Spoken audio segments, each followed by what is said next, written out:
Patuloy na nagbibigay serbisyo. Pag-asa at saya. GMA Regional TV. Kapuso ng bawat Pilipino.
Ito ang GMA Regional TV, One Mindanao.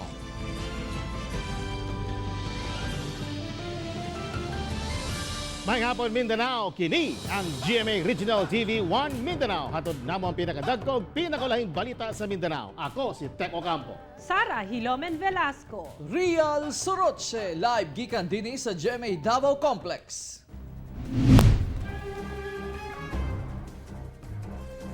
Gitayog og magnitude 6.2 kalinog ang Sarangani, Davao Occidental kaginang buntag kansang epekto na sinati sa managlahing lugar sa Mindanao, labi na sa General Santos City. Ani ang report.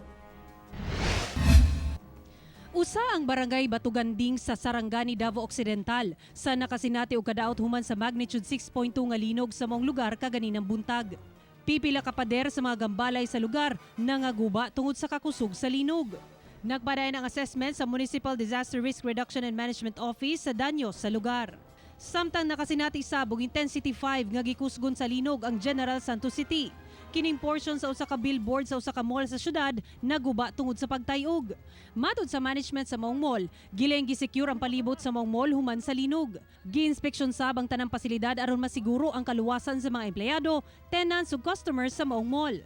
Makita sabang daw pagsayaw ni ining parol samtang nahitabo ang linog.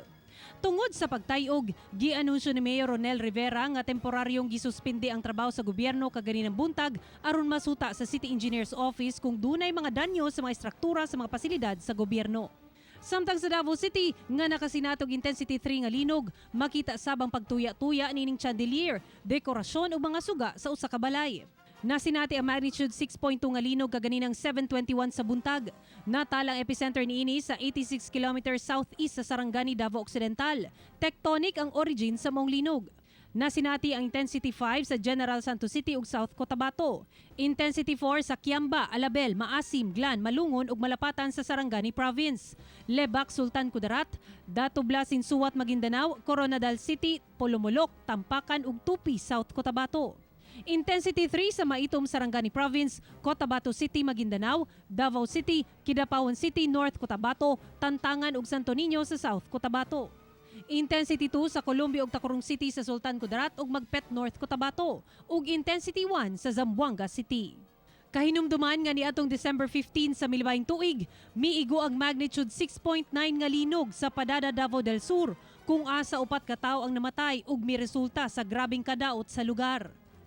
Tulo niini ang namatay human sa pagkahugno sa tulo ka andanang supermarket building sa lungsod. Ako si Sara Hilomen Velasco para sa One Mindanao.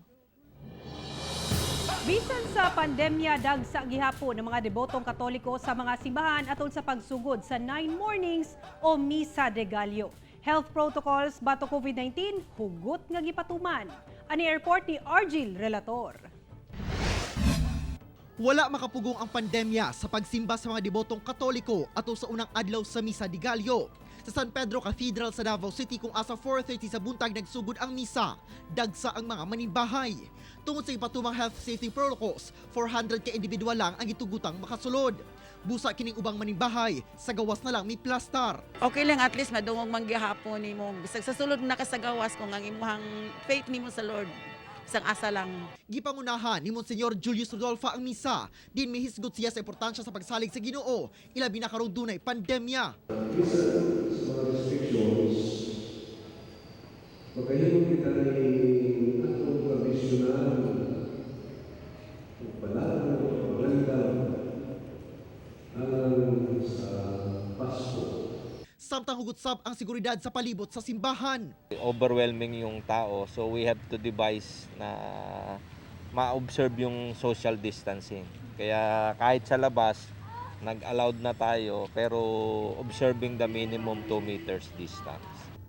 Sa General Santos City, kagabi pa lang, nagpahigayon na og anticipated mass ang Our Lady of Peace and Good Voyage Parish Church.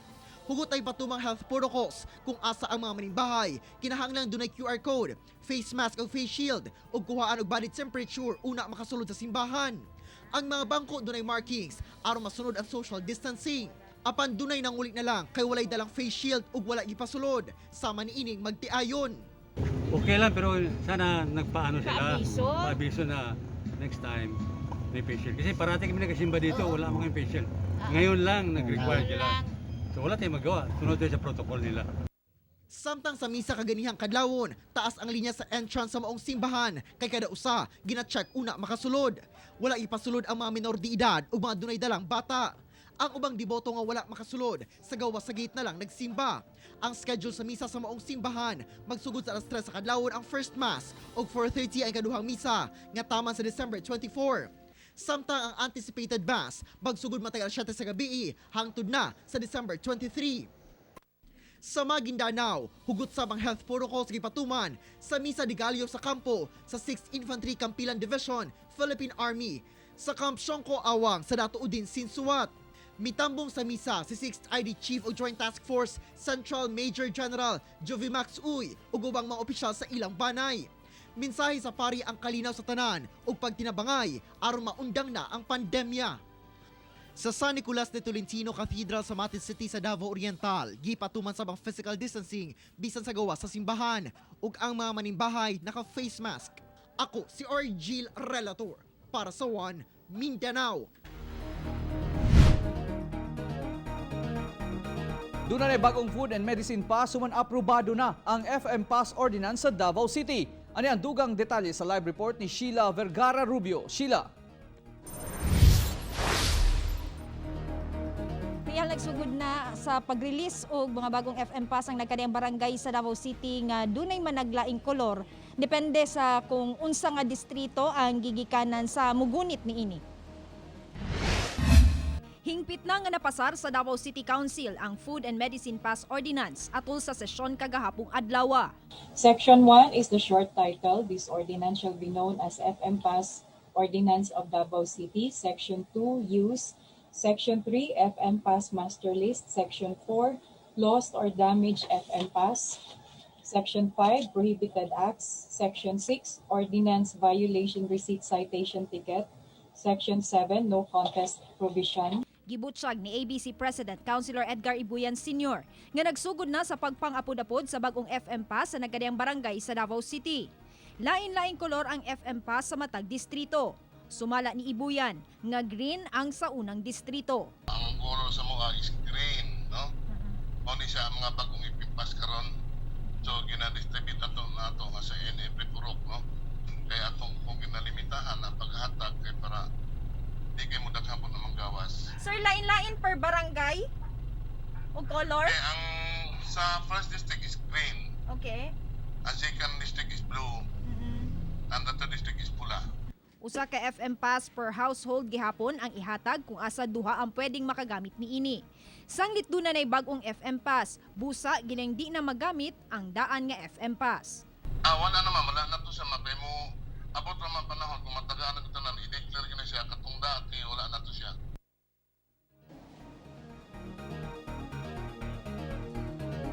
Real kung ugaling daghan ang trabahante nga nagpuyo sa usa ka panimalay bugtong, duha ka tao lamang ang makagamit sa FM Pass, samtang ang laing kabanay niini mamahimong makagawas gamit ang ilang company ID kung mugawas sila lang sa pagpanarbaho. Real. Okay, daghang salamat Sheila Vergara Rubio. Giklaro ni Davao City Mayor Inday Sara Duterte nga walay mahitabong citywide lockdown sukuhay sa mga mikatag nga impormasyon. Matag semana walay hunong ang pagula sa mga istorya nga dunay citywide lockdown nga ipahigayon sa Davao City. Nagausab-usab ang petsa niini apan subli giklaro ni Mayor Inday Sara Duterte nga wala kini kamatuoran. Bugto nagapahigayon og lockdown sa mga purok, village ug barangay kung asa grabe ang pagtakod-takod sa COVID-19. Gilauman sa mayor nga mahunong na ang pagpakatag og sayop nga impormasyon. Even ang ato ang IATF nagsulti na gid sila nga dili mamahimo nga mobalik ta sa citywide nga lockdown. Kung doon na may lockdown na ginabuhat, that is house lockdown or street lockdown or compound lockdown, nga na.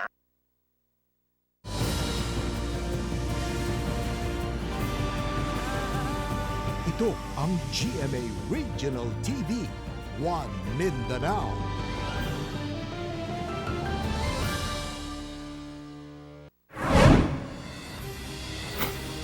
Sa General Santos City, nakadeploy ang mga pulis nga dunay bitbit nga baston o yantok isip ilang armas aron mabadlong ang katawhan nga musupak sa health and safety protocols batok COVID-19.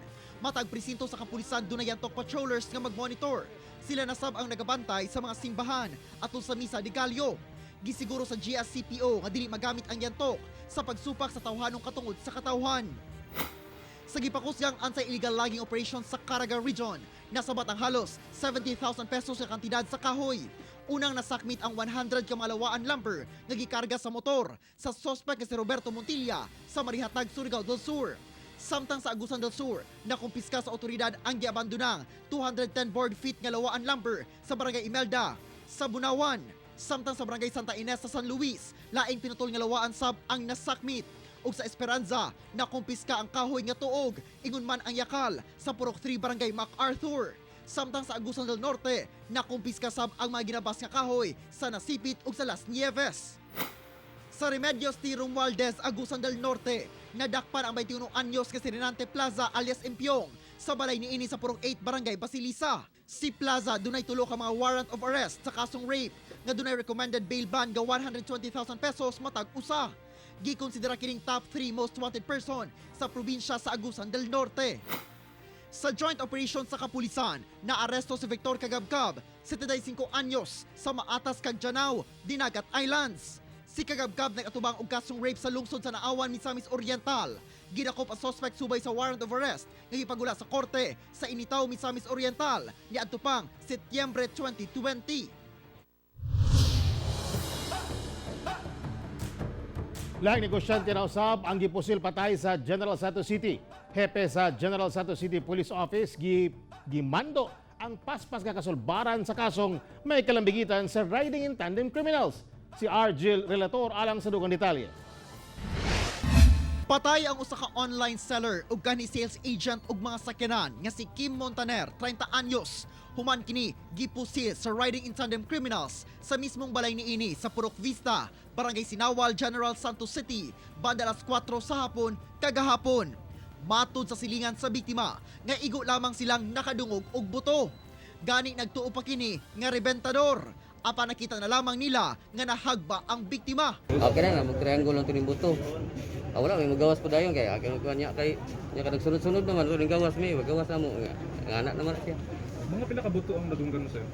Buto ko kuan ato nga uno mo sa pilato. Siyam kasamad pinusilan ang nahiaguman sa biktima. Hinungdan sa nanaling kamatayon ni ini. Gani 7 ka basyo sa bala ang na-recover sa kapulisan sa mismong crime scene. Wala pa'y napunti nga motibo ang kapulisan sa ulahing pagpamusil patay sa Jensen. Apan mando karon ni Police Colonel Gelberto Tuzon, ang City Director sa General Santos City Police Office, ang paspas sa kasulbaran sa kaso. Kung wala ko niyo pasakahan og kaso, lauman nga ma-relieve sa pwesto ang mga station commander kung asa nahitabo ang pagpamusil patay. Commanders will be recommended for the relief So if ever that they cannot solve or they cannot file a case against those suspects. So dapat mayroon silang ma-identify, mayroon silang through investigation siyempre and interview. Ako si Argil Relator para sa One Mindanao. Duha ka menor de edad patay human malumos samtang nangaligo sa dagat sa Cagayan de Oro City. Sayron tang detalye nini sa live report ni Cyril Chavez. Cyril. Yasara gawa sa duha ka mga biktima na luwasab ang laing upat ka mga kaubanan niini nga nangaligo og dagat tumong nila mag-celebrate unta sa birthday sa usa sa ilang barkada.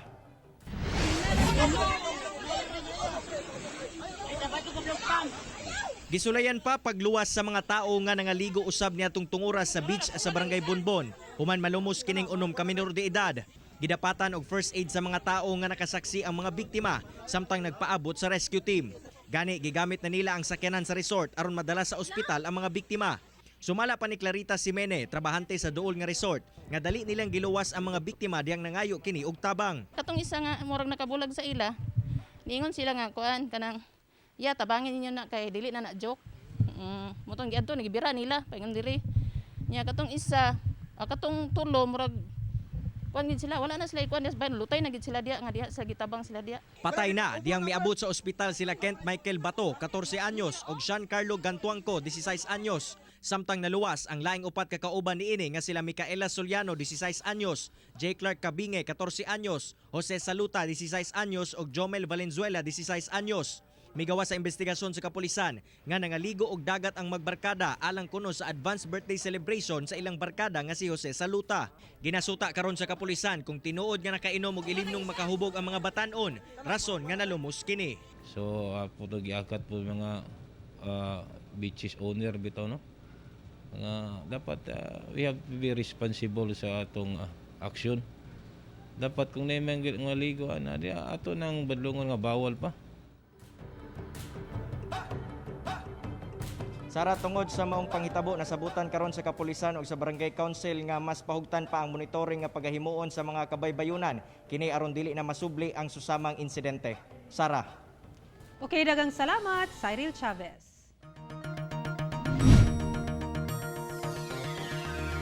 Dialysis Center, COVID-19 Laboratory ug Isolation Facility nakatakdang itukod sa Samal Island. Dugang detalye sa report ni John D. Esteban. Upat lang ang isolation facility sa Samal Island alang sa mga COVID-19 patients nga mild ang kaso. Voluntaryo usab gipagamit sa mga tag-iya og resort ang ilahang establishmento isip isolation facility alang sa suspected cases.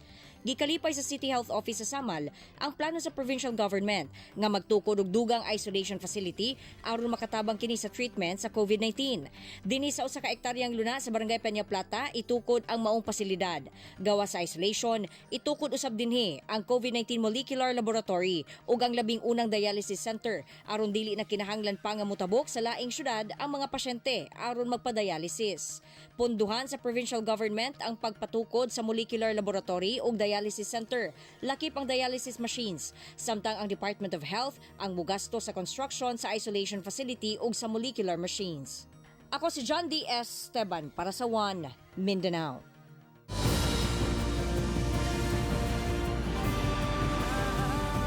Ito ang GMA Regional TV, One Mindanao.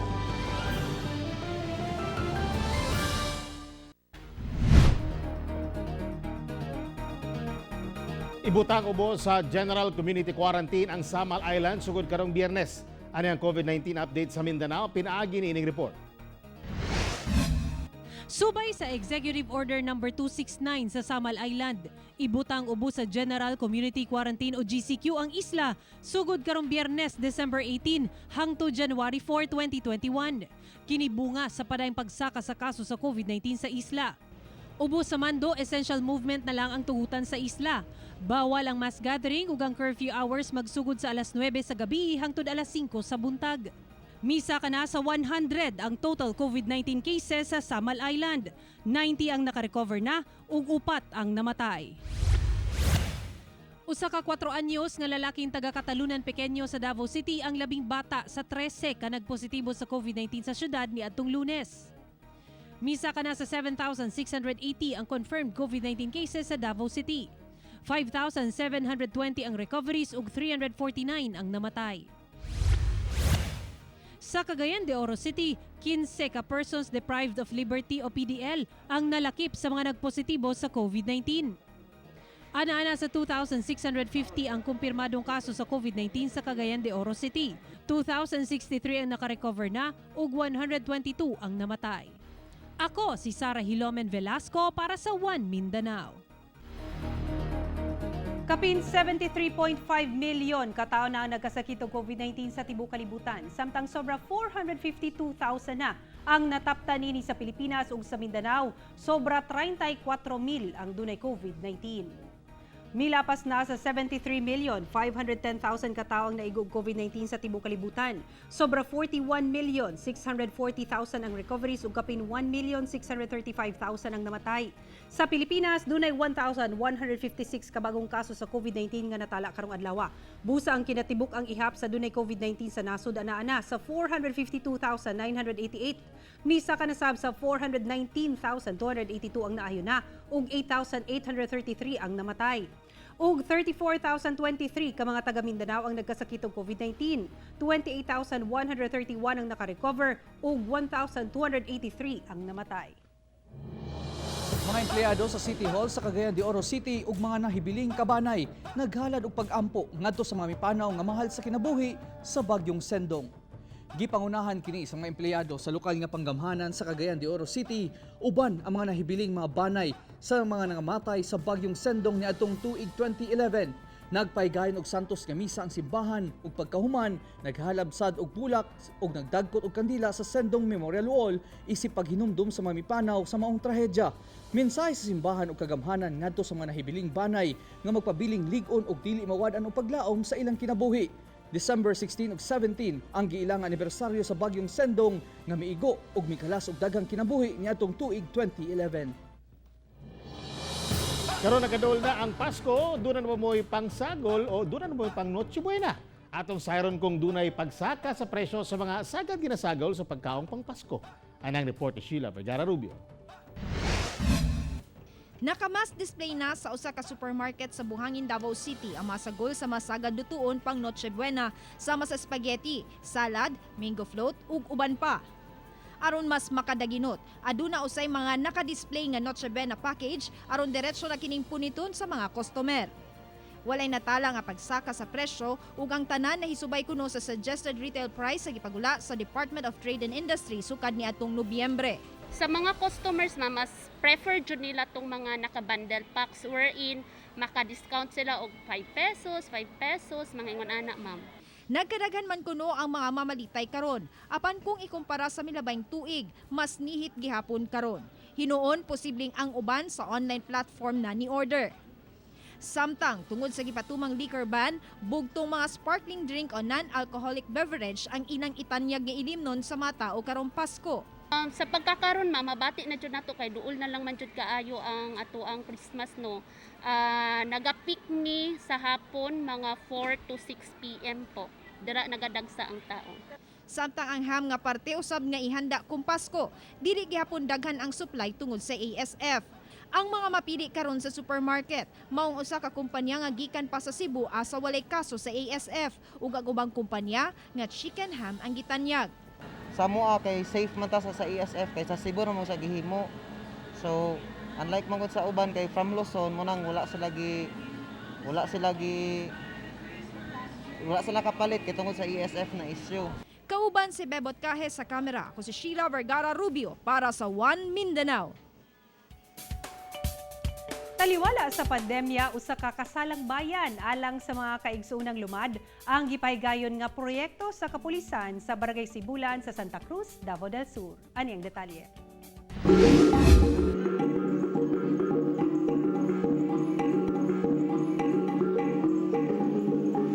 Suot ang ilang mga traditional attire sa isinta kaparisan nga gikan sa tribong Bagobo Tagabawa ang nanumpa atubangan sa ilang mga tribal leader, mga opisyal sa lokal nga kagamhanan ug kapulisan atol sa kasalang bayan sa Barangay Sibulan sa Santa Cruz, Davao del Sur.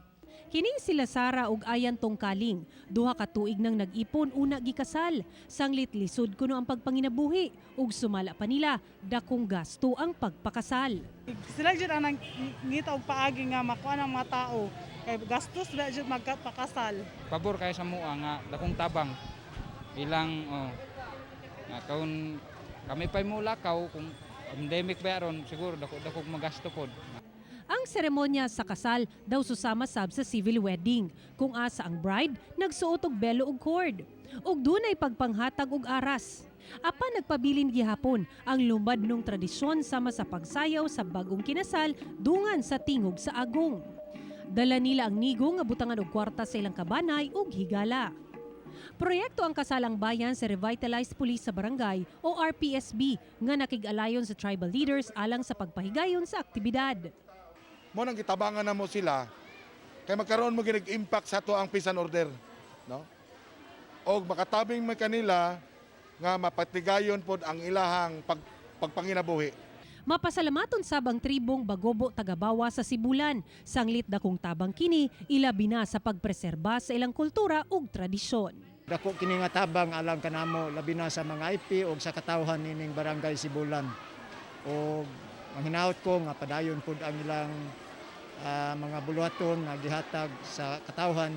Kauban si Jojo Solarte sa kamera, ako si Sara Hilomen Velasco para sa One Mindanao.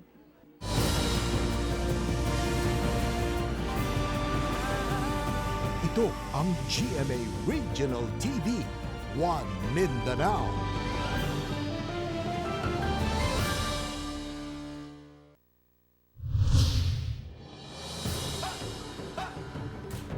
Pito angol human nagsungag ang duha ka truck sa Cagayan de Oro City. Dugang detalye sa report ni Cyril Chavez.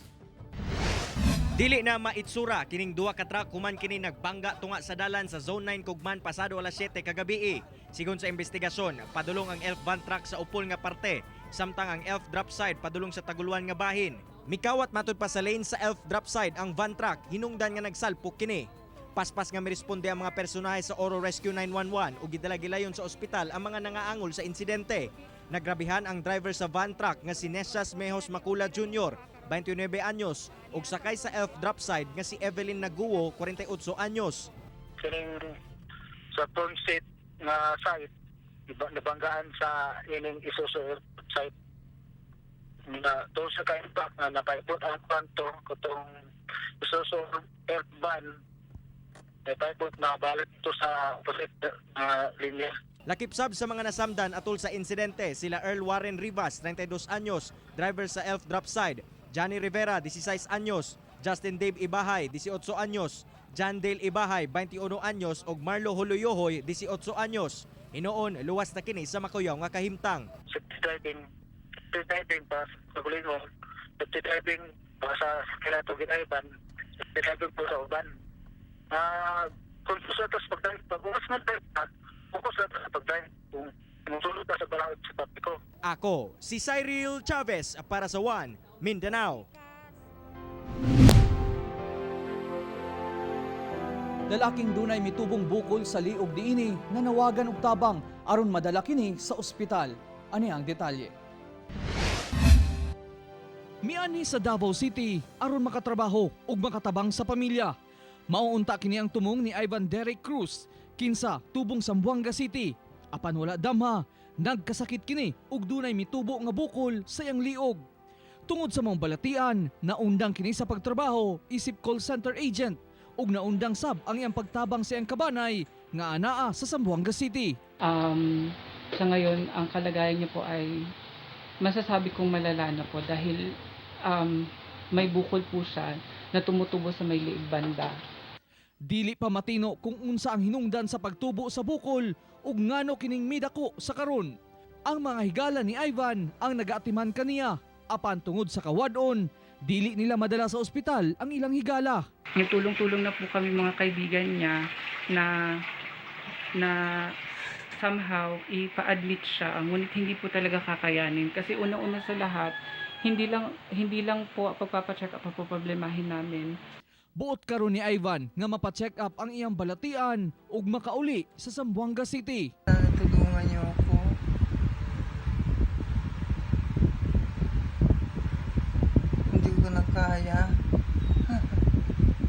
Alang sa mga buot mutabang, anaa karon si Ivan sa Fatima Village sa Matina Aplaya, Davao City. Og palihog lang mo kontak sa numerong 0916-694-7688. Ako si Real Soroche para sa One Mindanao. Garbo nato sa Mindanao nga dinhi matilawan ang pinakalami nga kape sa tibuok kalibutan. Dinhi sa South UP, Maguindanao, matilawan ang pinakalami nga kape sa tibuok kalibutan.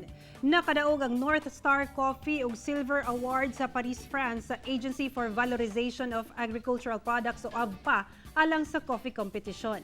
Gipildi sa South UP ang 150 ka coffee entries gikan sa 25 ka mga nasod atol sa kompetisyon. Tungod niini nakabenepisyo ang kooperatiba sa kababayenan nga mutabang sa produksyon sa maong kape. Matabangan usab ang mga mag-uumang ilabihang naapektuhan sa pandemya. Sobrang na-shock po kami kasi hindi po namin alam na yung kape pala namin nakarating po na ibang lugar. Pero nung dumating po yung sabi nila na nanalo daw po yung Pilipinas, masaya po talaga kami. Sa location ng area ng saan nagkukultivate ng coffee beans, then ang isa din is ang soil condition is hindi pa masyado siya ng mga pesticide, di pa nagagamit. Medyo pristine pa at natural yung setup ng UP. Whatever support na kakailangan nila, technical, and then financial, doon sa pagka-duplicate ng brand nila, we will do and the ministry committed.